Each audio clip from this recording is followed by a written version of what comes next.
Good afternoon. In the last lecture, now it's been quite few days since we conducted the last lecture. So in that lecture, we finished with the first unit, and the topic that we covered, the last topic of the first unit, it was determination of optimum road length by using saturation system or maximum utility system. Now to understand the concept, we looked into the three scenarios. One scenario was you have to select amongst the four alternatives for a bypass that we have been discussing for a past month now, the Sirmor town. The second scenario was suppose for going from point A to B in a highway alignment, you have two options. So which one of the two should you select? So that's the second scenario. And in the third scenario, it was mainly related to the phasing of a road program. Suppose the example that was taken was a PCMC area in which four roads have to be developed, and these were the four different roads, and which road to prioritize first and what should be the sequence of the development. So that's the third scenario. So for all these three scenarios, one of the method that can be used to come up with this solution or the final alternative is this saturation system or a maximum utility system. Now what is it actually? So in that we compare various alternatives and we select any one. Now this system is or was developed in US, and the optimum road length or priority of the proposals, it is calculated based on this parameter maximum utility per unit of road length. And the main factors that are considered here are population and productivity. Population, because obviously a road connects the people or it serves as a connecting point for transferring people from one point to another. And productivity, mainly two categories were done: agricultural and industrial. So the actual utility part, now what is that utility? It is nothing but a weightage, which is based on again the two parameters, the population and the agricultural and industrial productivity. And this weightage, it is decided by judgment by a skilled person who has a lot of experience in the field of highway planning and development. So based on that, we looked into the one numerical, in which we had four proposals and then road lengths were given. And then we had four different categories of the population ranges, and we were given the data of number of towns and villages into that category. And the productivity was given combined one, agricultural and industrial, in thousands. And the utility units were given for population ranges, but not for the productivity. Now the steps I had given here. The first step is the utility units. You have to check if it's given, then okay. If not, then you have to assume it. Then you have to check for the units of productivity, that is whether the productivity is in tons or hundreds or thousands of tons. Then you have to multiply the respective utility to the number of towns, villages, and to the productivity. Again, you have to check for the uniformity of units, and then you have to find out the total utility divided by the road length, and then you get the total utility for each road. So the solution was in this numerical, four utilities were given for the population ranges. The last one was not given, so we assumed it to be one. Then what we did was we multiplied each of the utility to the respective population groups. Same way for this 0.5, 1, 2.5 and 1 for the productivity. And then we calculated the values and summed up the utilities, and we found out the total utility, which was then divided by the road length. For proposal P, the total utility came out to be 325, and we divided by the road length 300. So similarly, we did this for all the four, and then we compared the maximum utility per kilometer value, and it came out to be greatest or greater for Q, followed by P, followed by R, and then the minimum maximum utility per kilometer was for proposal S. So in this sequence, we can go for the priority, that is proposal Q will be taken up first, after that P, then R, and then S. So Q, P, R, S is the sequence for it. And this numerical was given to you for solving at home. I hope you have solved it.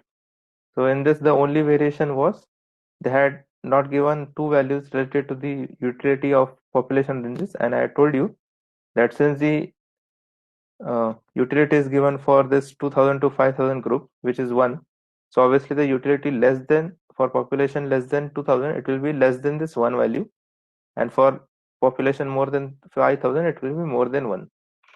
Then the productivity, it was given in 1000 tons, bifurcated in two parts, agriculture, industrial, and utility was given for agriculture 1, utility is 1 for thousands, but for industrial it's 1 for 100,000.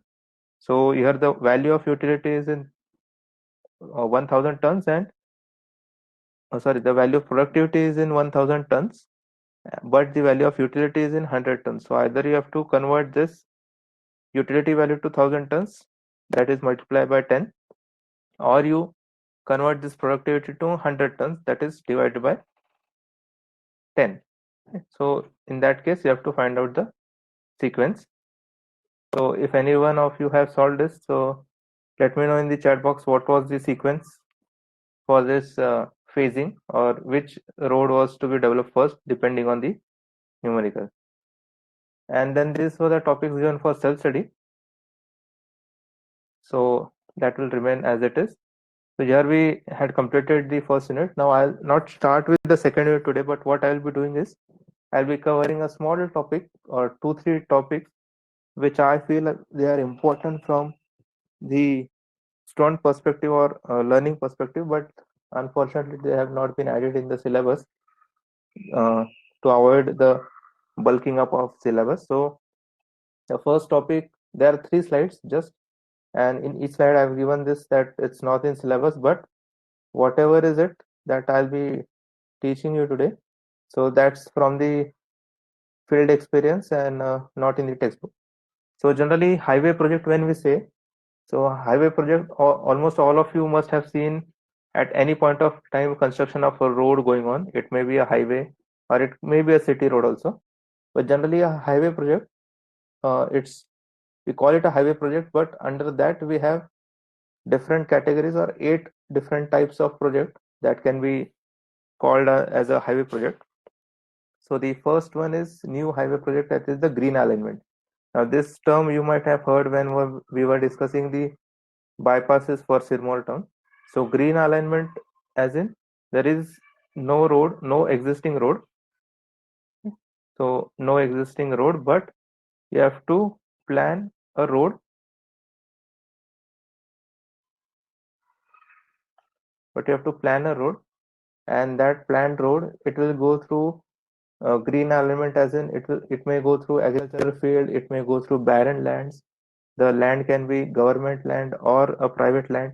So that is nothing but a green alignment project. So any project which is having totally new, or you have to start from the scratch, that is known as the green alignment project. So in our case, the bypass that we were looking for the Sirmaur town, this one, so this was a green alignment project for us. That is, whatever 4 alternatives or bypass we were going to give, so there was no existing road for this bypass. Okay, so that is nothing but a green alignment project. Then we have a widening project. Widening project, as in, suppose you have a single lane, okay, a single lane road or a 2-lane road, and you have to upgrade it to either 4-lane or 6-lane or so on.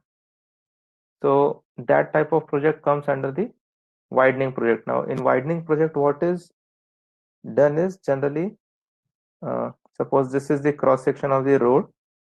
Okay, I have just drawing a typical one. So suppose it's a 2-lane, this is lane number 1, this is lane number 2, and you have to widen this road to suppose 3-lane. You have to add one more lane. Okay, so this has to be converted into a 3-lane project. So now in widening project, there are terms such as you can either widen it symmetrical to the center line. If we draw the center line of this, so generally a road lane, one road lane is of 3.5 meter in width. Okay, so if I have to add a third lane, so I have to add 3.5 meter of carriageway to my existing carriageway. So that I can do either by having dividing this 3.5 into two parts or equal parts. So 1.75 I will extend on this side and 1.75 and extend on this side, and this will be my new highway, which will be again a 3-lane highway. This is one option. Or the second option is you can go for eccentric widening, that is on the left hand side. This is the left hand and this is the right hand. So on the left hand side itself I will be giving 3.5 meters and I will not widen it on the right side. So in that case this will be my final cross section or final width of the road. So you can see it's the previous center line, it has been eccentrically placed on the left hand side. And similarly the third option which can be there, that you have to eccentrically place it to the right hand side. So in that case just the whole 3.5 meter it will be given on the right side. So in that case this orange one will be a final cross section. So these are typically the widening projects which are undertaken under highway projects. Then there is a reconstruction project. Now reconstruction project generally deals with old highways. Old highways as in we have seen the history of highways in India as well. So the highways which were built by PWD just after the independence or so. So those highways are now not serving the purpose, as in their strength is very low or their condition is not good. So what is done is the width may or may not be increased in that case, but the whole highway or the whole cross section, it is just scrapped out. Okay, it is excavated, and then a new cross section with maybe a greater thickness, it is then placed over the existing alignment. In this case, either you can keep the same alignment if you have no problem, or you can have a bit of realigning also. Okay. So that's the highway project.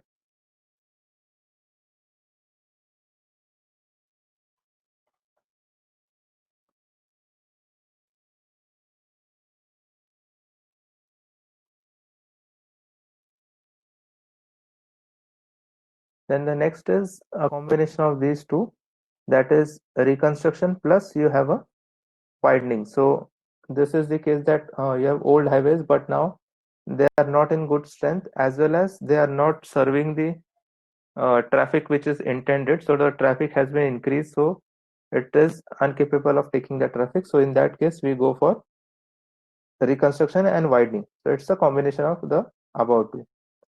Then you have a supervision project. Now supervision project and or rather these two projects, what are they, you will come to know once we discuss the next slide also. But for now just remember that supervision project is nothing but you have a contractor, okay, and that contractor constructs the road. Then you have a client, that client may be a government agency. Okay, suppose in we assume it that it's a PWD. So PWD is a client and the contractor is suppose L&T. So L&T will construct the road, PWD will give all the sanctioning and all, but whether the contractor is constructing it properly or not, so that will be checked by a supervising agency or supervision agency. And this supervision agency, it's again a consultant itself, a designer. So when you get such supervision project, so or supervision job, that is going under this supervision project, so that is mainly a third party. The supervision agency is nothing but a third party which independently just keeps a check whether the work done by the contractor, it is up to the mark or not. So that comes under supervision project. Then you have proof consultancy project, in which whatever is the design, now if suppose it's a PPP model and your contractor is given all the rights, or you can say the PPP model is such as it's a DBFOT based. Okay, so if you just recall your ICT, so DBFOT means the contractor will design, build, finance, operate, and transfer. Everything will be done by the contractor. So in that case, whatever is this designing part, so designing will be done by the contractor, but before actually constructing it, that designing or that design will go to the proof consultant for checking. The proof consultant will check whether the design is up to the mark or meeting all the standards, and then if whatever are the corrections, so correction will be given back, and then again it will go to the proof consultant, and finally if it's all okay, then it will be the proof consultant will give a indication to the client or the government agency that okay, the design is okay, and then the construction will proceed.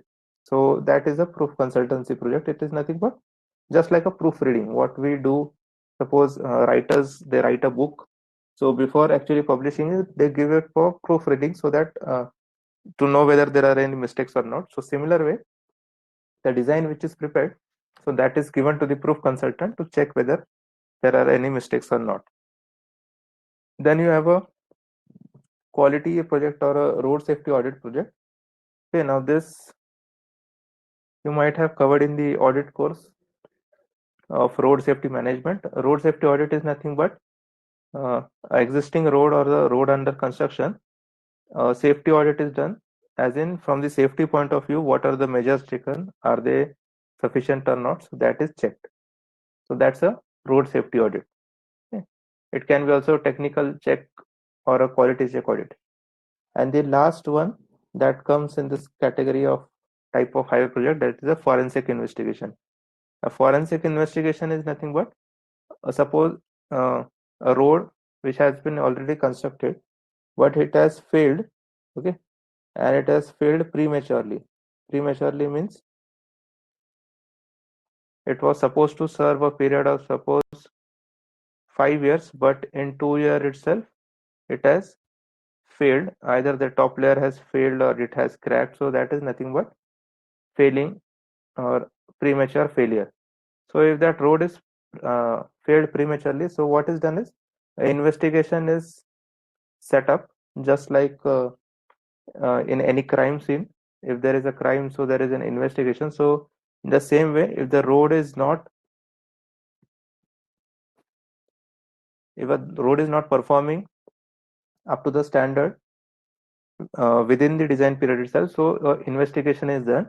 And investigation as in a forensic investigation, as in the road is undergoing a testing.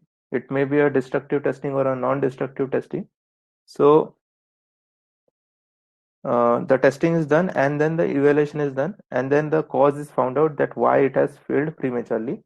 And then after finding out the cause, then the remedy is also suggested. Now what to do for this failure? Okay, so that comes under the forensic investigation. So these are different types of highway projects. Okay, when you start working in a company, in a highway company, so you may be your first project, it might be any one of these projects. For me, my first project was an forensic investigation.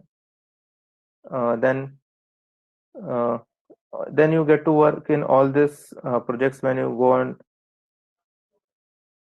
working or go on improving in your field. So generally all this, they are under consultant. Okay, a consultant or a design consultant will get all these types of project, and the contractor is nothing but he constructs all these projects. Okay, so these are the different types of highway projects. Then next we have is different entities which are involved in a highway project. Here what I have shown is a typical flowchart is shown, that if a highway project is supposed to be started or constructed, so what is the phase, or what are the steps mainly, and in each step what entity is involved. So first there is a government agency. For sake of understanding, you can assume any suitable one, a PWD, CPWD, or NHAI, or MHRDC. Then this government agency, it appoints a DPR consultant. Okay, DPR is nothing but draft detailed project report. So this agency appoints this DPR consultant in order to get the proposal, initial proposal, as in what kind of development can be made in the highway if you have to reconstruct it or widen it, or whether it's a green alignment, and what will be the tentative cost. So based on the work done by the DPR consultant, that consultant submits a DPR report. The detailed project report is submitted, and mainly the cost aspect is the one which is important for the government agency. Based on this cost, then the government agency, it awards a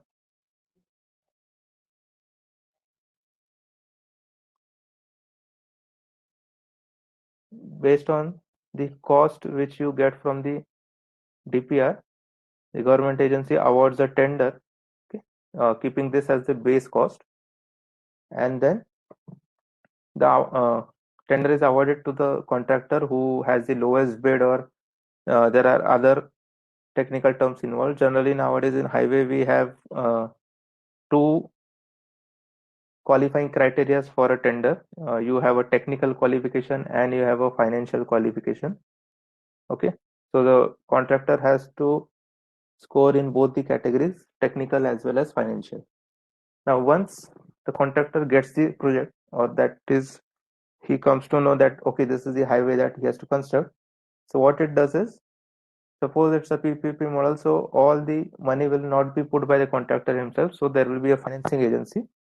So financial agency, it will provide financial support to the contractor. Now this support may be a complete one, or it may be partial support, as in 100% investment may be done by the financing agency, or a partial, that is 40% or 50% or 60%, anything.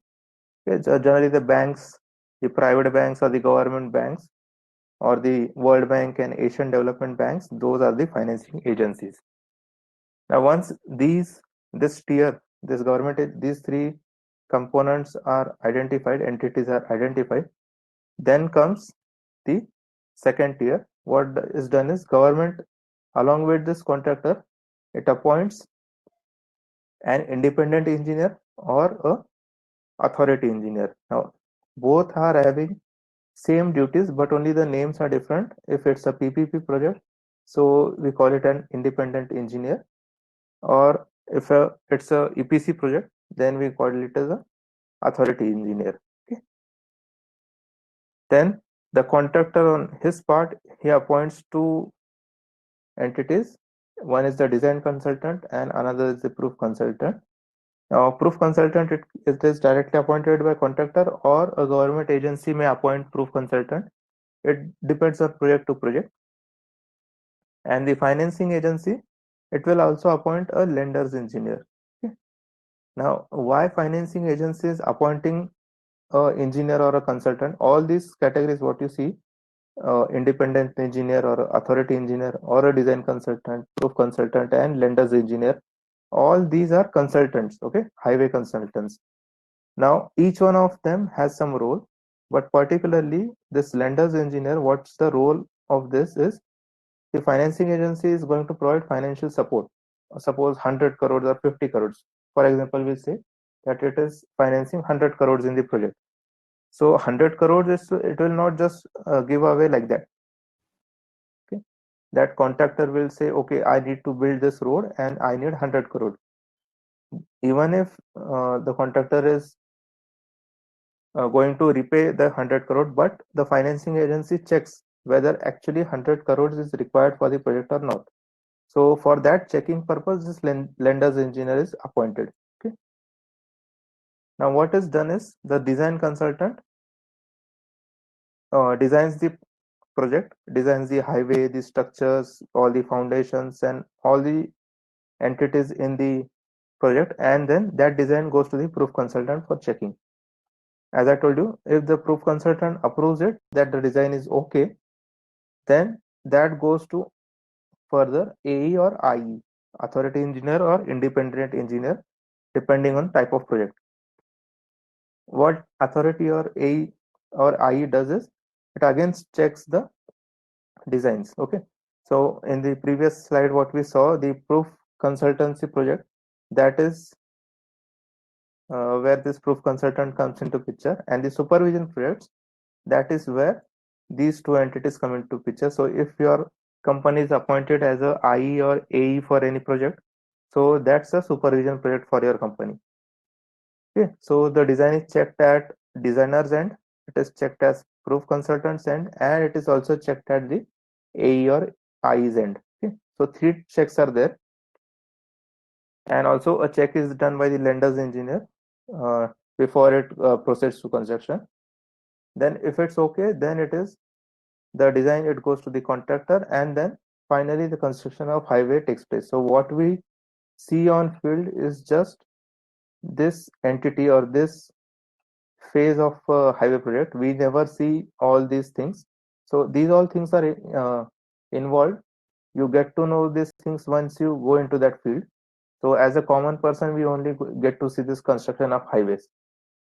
So remember, this is something very much useful for you to know the process, as well as for you to decide if suppose any one of you chooses to go in highway field as a career, so he or she can go to any of this entity for a job.